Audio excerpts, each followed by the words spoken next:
जय हिंद, मैं हूं जितेंद्र। तैयारी प्लस के यूट्यूब चैनल पर आप सभी का स्वागत करता हूं।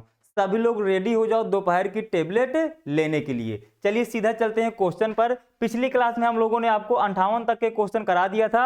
58 के आगे आज आपको क्वेश्चन मैं कराता हूं। ठीक है, ये रहा आपका 59 क्वेश्चन। चलिए भाई 59 नंबर क्वेश्चन पढ़ें। 30 मीटर लंबे कपड़े से प्रत्येक 225 सेंटीमीटर माप वाले 12 टुकड़े काटकर बेचे जाते हैं। मूल लंबाई का कितना भाग शेष बचेगा, आपको ये बताना है। तो भाई सेंटीमीटर में पूछा है, तो 1 मीटर बराबर आपको पता है कितने सेंटीमीटर होते हैं? 100 सेंटीमीटर होते हैं। तो भाई 30 मीटर में कितने सेंटीमीटर होंगे? तो इसमें आप 100 का गुणा करा देंगे, तो 30 मीटर में कितने सेंटीमीटर आएंगे? 3000 सेंटीमीटर आएंगे। यानी कि आपके जो कपड़े की लंबाई है वो 3000 सेंटीमीटर है। ठीक है, 225 सेंटीमीटर वाले कितने टुकड़े काटे गए हैं? 12 टुकड़े काटे गए हैं। तो भाई कुल कितना कपड़ा निकल गया होगा देख लेते हैं। 12 पंचे 60, 12 दुनाई 24, 36, अब 12 दुनाई 24 और 3 27, यानी कि 2700 मीटर कपड़ा, सॉरी 2700 सेंटीमीटर कपड़ा आपने यूज किया है। तो आपको बताना क्या है? मूल लंबाई का कितना भाग शेष बचा। मूल लंबाई का कितना भाग शेष बचा। तो भाई जब भी आपसे पूछे कि कितना भाग शेष बचा, कितना भाग शेष बचा, या पूछे कितना परसेंट शेष बचा, दोनों आपकी बातें सेम है। भाग का मतलब होता है फ्रैक्शन वैल्यू और परसेंटेज का मतलब तो आपको पता ही है। तो भाई आपका कपड़ा बचा कितना है? 3000 था, 2700 आपने यूज कर लिया, तो आपका कपड़ा बचा कितना है? 300।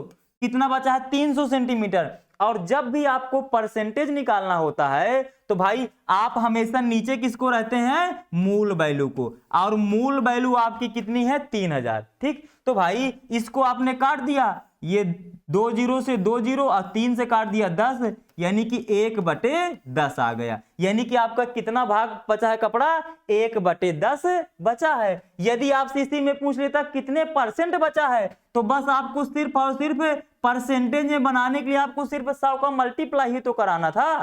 ठीक है, तो भाई परसेंटेज में बता देते, यदि 100 का मल्टीप्लाई करा देते। आपसे भाग पूछा है तो कितना भाग बचा है? 1/10 बचा है। कौन सा आपका आंसर आ जाएगा? सी पार्ट आंसर आ गया। इतनी बात क्लियर है। यदि मान लो इसी क्वेश्चन में वो ये पूछ लेता कि कितना कपड़ा बेचा गया, कितना भाग कपड़ा बेचा गया, तो चाहे आपसे जो भी पूछे, आपको बटे में तो हमेशा मूल चीज ही रखनी होती है। और ऊपर यदि शेष पूछा है तो हमने शेष रखा। यदि पूछता कितना यूज हो गया, यानी कितना काट करके बेच लिया, वो बताओ, तो आपको कुछ नहीं करना था। कितना आपने बेचा है? 2700 बेचा है। इसको काट दिया 2 जीरो से 2 जीरो, 3 से काट दिया 3 नाम 27 और 3 दहाम 30, यानी कि 9/10 भाग आपका बचा हुआ है। तो आपसे कुछ भी पूछे, जो पूछेगा उसको ऊपर रखना है और जो टोटल है उसको नीचे रखना है, बस खत्म। चाहे भाग पूछे चाहे परसेंटेज। तो भाग का मतलब समझ गए, आज के बाद गलती नहीं करोगे ना। भाग का मतलब होता है फ्रैक्शन वैल्यू। सिंपल सी बात खत्म। ठीक, आ जाओ इस क्वेश्चन को पढ़ो भाई, पढ़ो सभी लोग इस क्वेश्चन को। कह रहा यदि किसी संख्या का 1/7 संख्या से घटाया जाता है तो परिणामी संख्या 30 कम हो जाती है। संख्या याद कीजिए। अभी अभी मैंने मेरे दोस्त आपको बताया कि ये जो नीचे होता है, ये नीचे क्या होता है? टोटल होता है। नीचे क्या होता है? टोटल। ऊपर जो आप कर रहे हो तो इसमें भाई घटाया जा रहा है, तो यानी कि ये आपकी ऊपर वाली वैल्यू घटाने वाली हो गई। इससे रिलेट करो। ये क्या था? हमसे शेष भाग पूछा था, तो हमने शेष को ऊपर रखा था, टोटल को तो हमेशा नीचे रखते ही हैं, तो 1/10 आ गया था। तो यही 1/10 जो आया था, यही चीज तो यहां पर आपकी क्या दी है? 1/7 दी है। तो नीचे क्या होता है? टोटल। यहां पर घटाने के लिए बोल रहा है, तो ये ऊपर वाली चीज घटाई हुई है। ठीक, तो भाई आप कितना घटा रहे हो? 1 घटा रहे हो, जबकि क्वेश्चन में बोल रहा है कितना घटा रहे हैं? 30 घटा रहे हैं। यानी कि 1 का मान किसके बराबर है? 30 के बराबर है। तो आपको संख्या याद करनी है, तो संख्या तो भाई आपकी नीचे वाली होगी। तो भाई संख्या आपकी कितनी है? 7। 1 का मान कितना आपने निकाल लिया? 30, तो 7 का मान कितना हो जाएगा? 210। यही आपका कौन सा? डी पार्ट आंसर हो गया। कितना आसान क्वेश्चन है भाई, इत्तू सा है क्वेश्चन। समझ गए? आ जाओ भाई अगले क्वेश्चन पर, पढ़ो भाई इस क्वेश्चन को। क्लियर हो रहा है? सारी चीजें बहुत बेहतरीन तरीके से करा दूंगा मेरे दोस्त, बस आप मेरे साथ कुछ दिन बने रहिए। पढ़िए भाई इस क्वेश्चन को। इस क्वेश्चन को आपको आराम से लगाना है। दो संख्याओं का जो गुणनफल है वो 24 दिया है और उनके वर्गों का योगफल कितना दिया है? 52 दिया है। आराम से पढ़िएगा। तो भाई ये 24 है, ये 24 कितनी? दो संख्याओं का गुणनफल है। तो ये भाई देखते हैं ये किसका किसका गुणनफल है। तो 24 कैसे कैसे बना होगा? 12 इंटू 2 करके बना होगा। भाई ये 12 इंटू 2 करके बन सकता है 24 से। तो भाई लेकिन ये देखो, क्या उनके वर्गों का योग 52 आ रहा है? क्या इनके वर्गों का योग 52 आ रहा है? ये भाई दो संख्याएं तो हो गई, क्योंकि ये दो संख्याएं 12 और 2 हो गई, क्योंकि इनके दोनों गुणनफल क्या है? 24। लेकिन ये भी तो चेक करना पड़ेगा कि उनके वर्गों का योग 52 है कि नहीं है। तो भाई यहां पर देखिए 12 का जब आप वर्ग करेंगे तो कितना होगा? 144। तो भाई ये तो 52 से बहुत ज्यादा हो जाएगा, यानी कि आपकी ये संख्याएं 12 और 2 नहीं हो सकती। तो भाई अब ये 24 और किससे किससे बन सकता है? तो आप कहेंगे सर जी 6 इंटू 4 का भी तो गुणनफल 24 होता है। तो भाई 6 इंटू 4 का भी गुणनफल 24 होता है। बिल्कुल सही है, यानी कि जो दो संख्याएं वो 6 और 4 भी हो सकती हैं। लेकिन चेक करते हैं क्या इनके वर्गों का योगफल 52 आ रहा है कि नहीं आ रहा। तो जब 6 का वर्ग करेंगे तो कितना आएगा? 36। जब 4 का वर्ग करेंगे तो कितना आएगा? 16। इन दोनों को जोड़ेंगे तो कितना आ जाएगा? 52। यानी कि जो आपकी संख्याएं हैं वो क्या रही होंगी? 6 और 4। तो आपसे क्या पूछा है? उनका योगफल पूछा है। तो 6 और 4 कितना हो जाएगा? 10। यही आपका बी पार्ट आंसर हो जाएगा। कोई पेन की आवश्यकता नहीं है, बिल्कुल कॉमन सेंस से करना है। एक्स वाई मान के आपको इस तरह क्वेश्चन नहीं करना। क्लियर है इतनी बात? आ जाओ भाई अगले क्वेश्चन को पढ़ो। इस क्वेश्चन को पढ़ो भाई, बिल्कुल आसान सा क्वेश्चन है, सभी लोग पढ़ेंगे।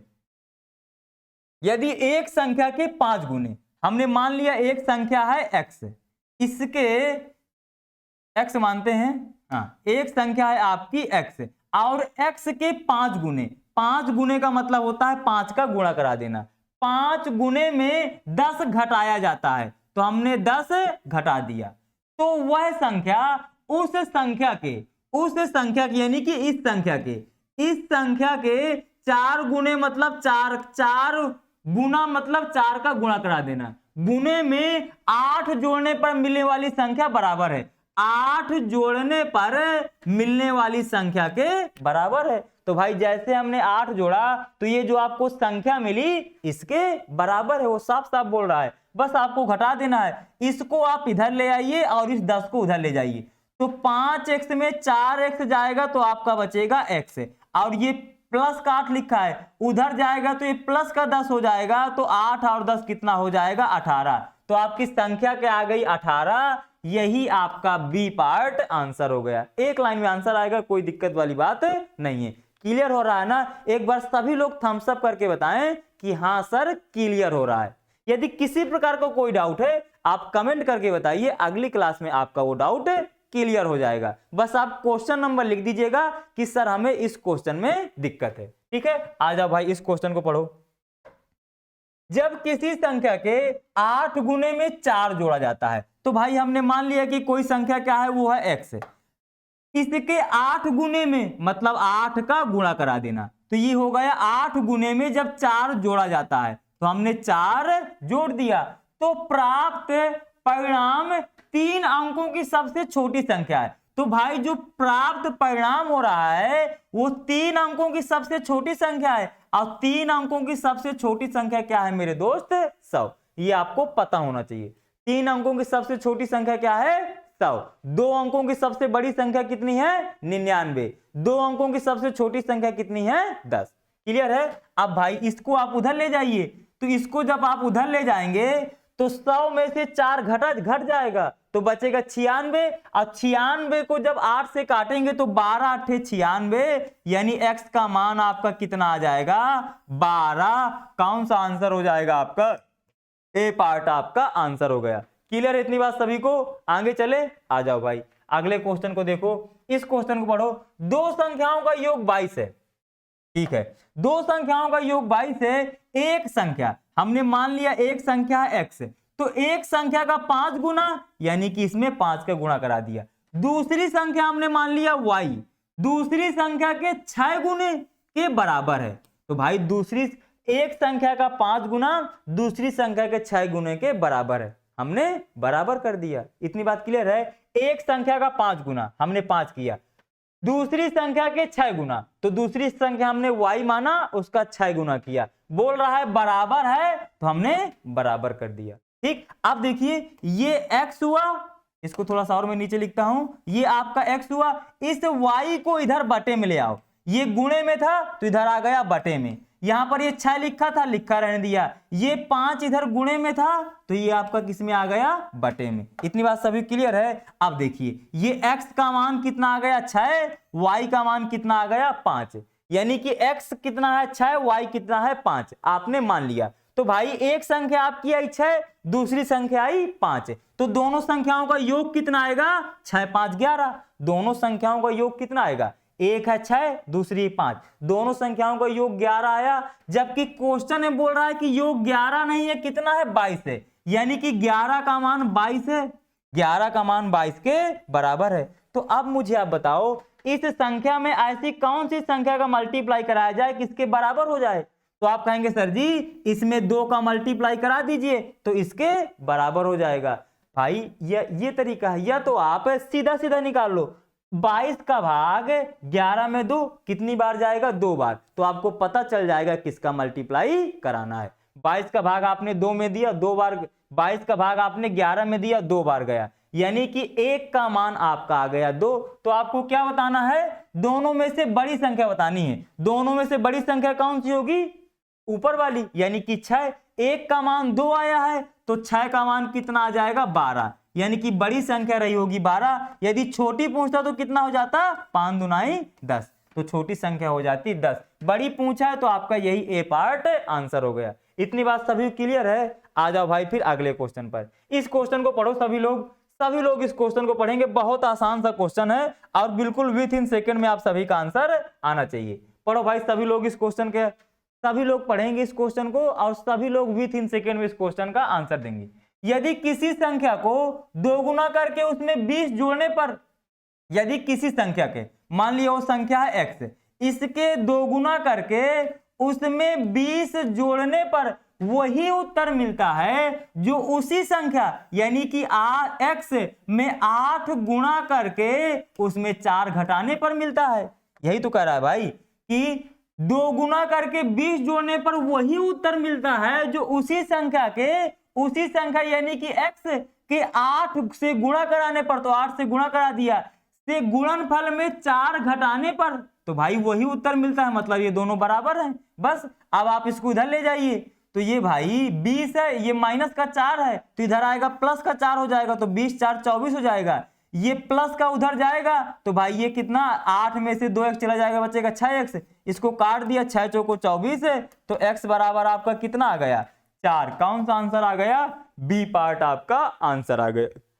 ठीक है, क्लियर है दोस्तों। तो बस आज के लिए बस इतना ही। दोपहर की आपकी टेबलेट खत्म, अब शाम वाली टेबलेट लेने के लिए तैयार रहिएगा। दोस्तों यदि आपको वीडियो पसंद आया हो और आपको थोड़ा बहुत सीखने को मिला हो तो वीडियो को लाइक कर दीजिए, अपने यार दोस्त और चाहने वालों के साथ शेयर करिए। यदि किसी प्रकार का कोई डाउट है आप कमेंट बॉक्स में लिखिए। जिस क्वेश्चन में आपको डाउट है वो क्वेश्चन नंबर कमेंट बॉक्स में लिखिए। अगली बार जब क्लास होगी आपकी तो उस क्लास में आपका वो सारा डाउट खत्म करा दिया जाएगा। बस आपको अपनी प्रॉब्लम बताना है, मैं आपकी प्रॉब्लम्स का समाधान निकालने के लिए आपके साथ यहाँ पर खड़ा हूं। तो आप मुझे प्रॉब्लम बताइए, मैं आपकी एक एक समस्या का समाधान निकालूंगा। ठीक है, यदि आपको किसी प्रकार की कोई भी दिक्कत है तो ये हमारा व्हाट्सएप नंबर है और इसमें एक ग्रुप बना है जिसमें मैं आपको कभी कभी प्रैक्टिस सीट देता रहता हूं। तो यदि आप इस ग्रुप में जुड़ना चाहें तो भाई आप कह दीजिएगा, मैसेज कर दीजिएगा सर मुझे ग्रुप में ऐड कर लो, तो मैं आपको ग्रुप में ऐड कर लूंगा।